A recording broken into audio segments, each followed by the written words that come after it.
Now, I was going to ask you, Shane, because obviously you're a firefighter for a living, and I don't and hope never to have any concept of what it's like to be surrounded in flames.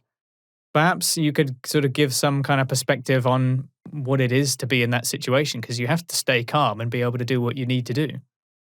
It's a strange one. I'll talk about my training because I think that's as bad as it's got for me. Well, thankfully, that is as bad as it's got for me. We train for the worst, we hope for the best. So I've not gone into like house fires where it's fully ablaze. We've always done like imagine a cargo container which has been set alight from the inside, and you've put all this wood in at the back of it, so it generates so much heat.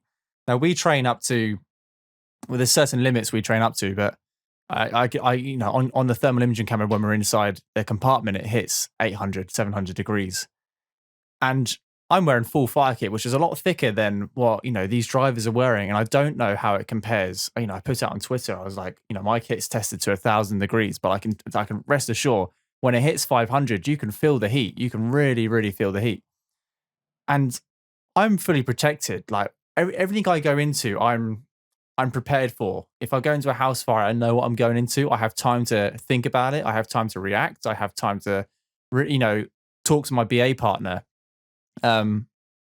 It's all very procedurally done. I don't want to go on about it for too long, but it's very prescribed.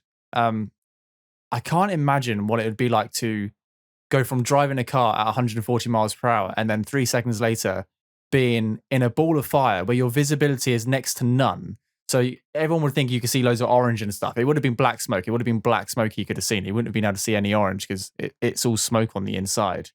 And then to disconnect everything and self-extract within 18 seconds is incredible. And 18 seconds would be pushing it. I would not want to be in a trapped environment for any longer than that. That's a long time of not being able to move your arms or your legs or trying to disconnect something. And I think what's more worrying for his accident is he went through a barrier, and the barrier split like horizontally. So the top half went up and the bottom half went down. He went through it, and I think he went through it further. He got through it and went further, which I think aided his extraction because the barrier was then behind him. If he had gone through it and only got halfway through, he would have had a barrier on top of his halo.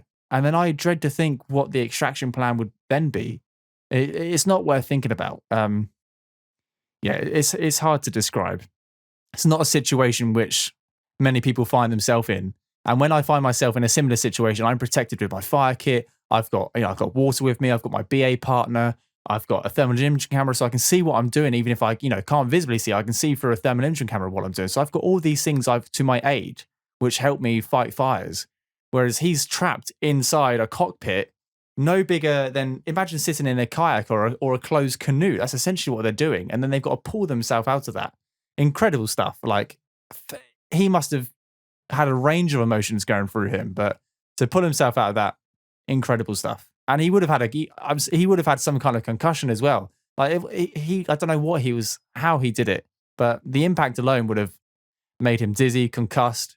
And then he sat in that. He was inside fire and smoke for 18 seconds. He's got a helmet on, so hopefully that, the shape of the helmet, stopped any smoke going inside his helmet. So it really helped, with his breathing. But it still wouldn't have been easy. It's I guess adrenaline does a lot for you in that situation as well.